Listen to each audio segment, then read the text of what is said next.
So, good morning from a rainy Ramat Beit Shemesh. It is pouring here. It's windy. Past couple days, I was in Orlando at a company conference thing, and landed this morning.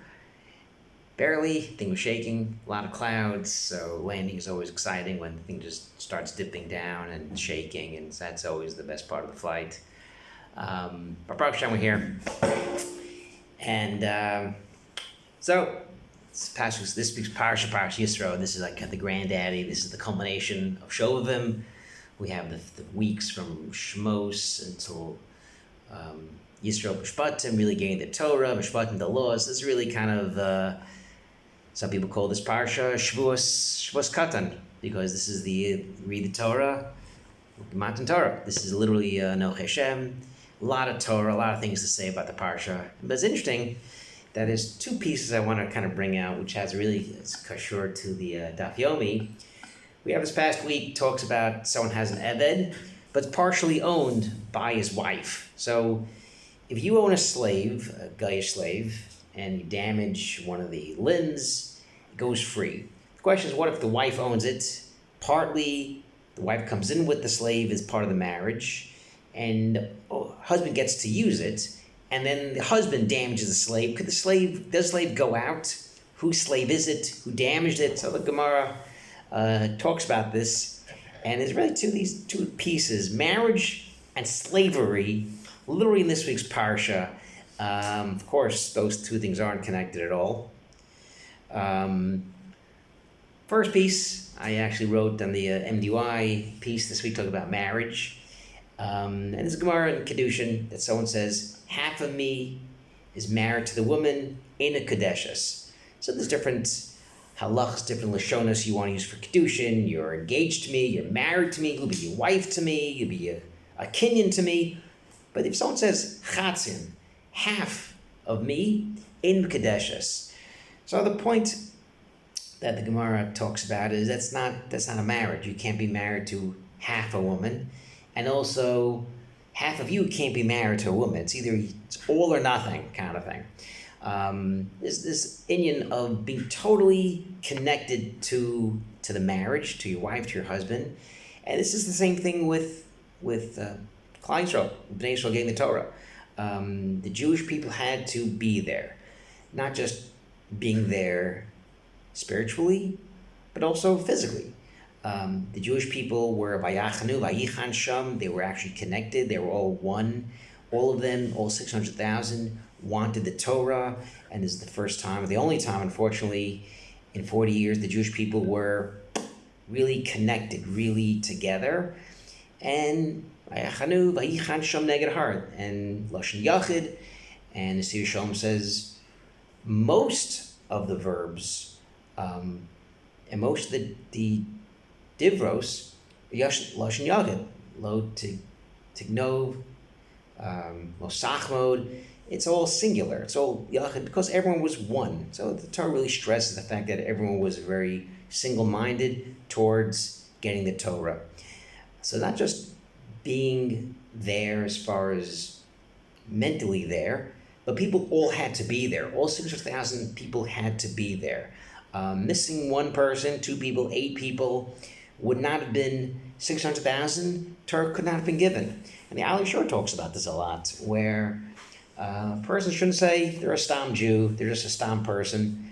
Every person's unique, every person's important. What do you mean? Well, every person was needed for the Torah to be given. If one person was out, at a ball game or something, one person was out collecting the mun or playing basketball or something, Torah could not have been given, which is kind of a wild thing, You have work, you have tefillah, you have davening, you have a daf yomi. Okay, someone's missing. Okay, you don't miss the guy, A. And, you have 10 people at a shiur, one guy's missing. Let's go on. I'm not going to wait for that guy. But, no, the Torah is different. The modern Torah had to be every person there. And just like Eretz and Nisuin, it's the Chas and Kala together, so to here. You have to kind of be mevatel ourselves, physically, spiritually as well. A person can't be half in. A person can't let things get in the way of his learning. Unfortunately, a lot of times, everyone's guilty. I'm guilty too. Middle of a shear, the phone's buzzing. But to try to even put the phone away, whether it's davening, whether it's learning, when you're in the middle of something, even not even Torah, even with your wife or your kids, put the phone away, be totally in. So that's one piece that this parsha talks about as far as marriage. And the other part, I think, is very interesting when it talks about the Seres Dibros and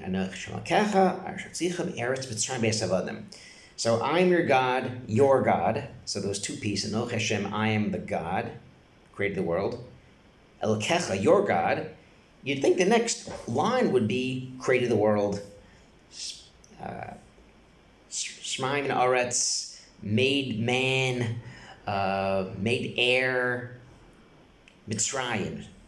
Why? And the famous question, not the Stephen question, but why are we always focusing so much on Siyas Mitzrayim as opposed to created the earth? Would that really make more sense? God created the earth.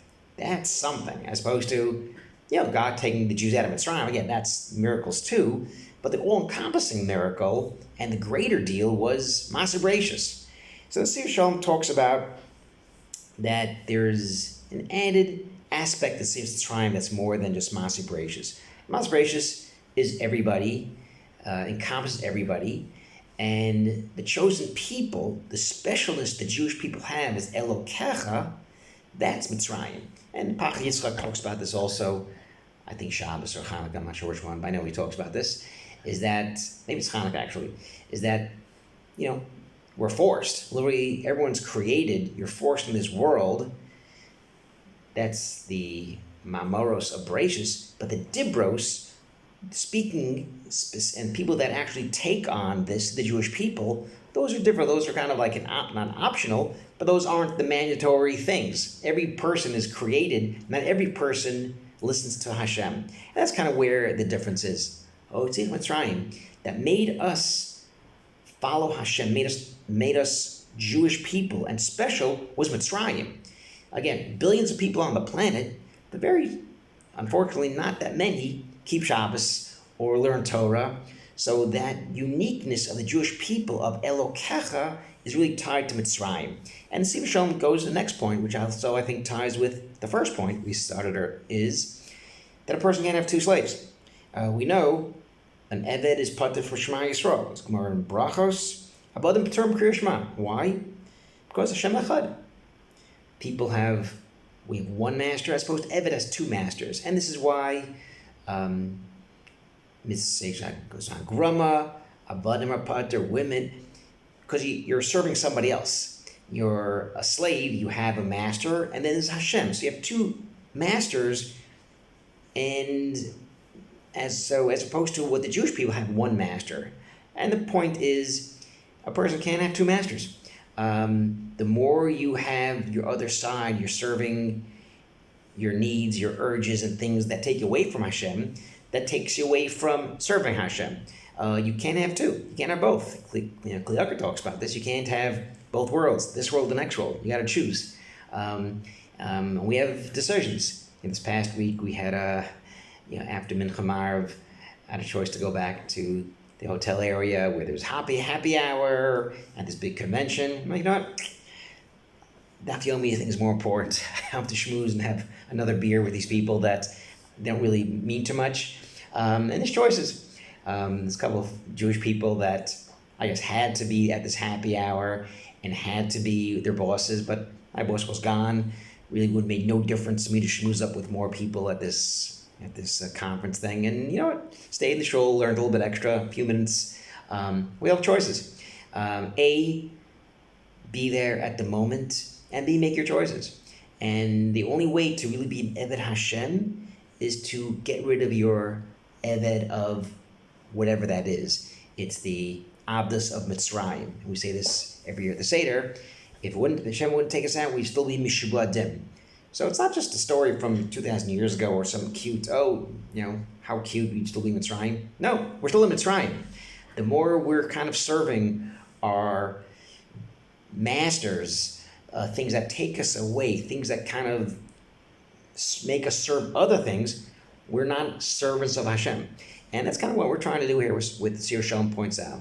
That Hashem Elokecha, your God, it's only if you are true Eved Hashem as opposed to serving something else or someone else. Shabbat Shalom.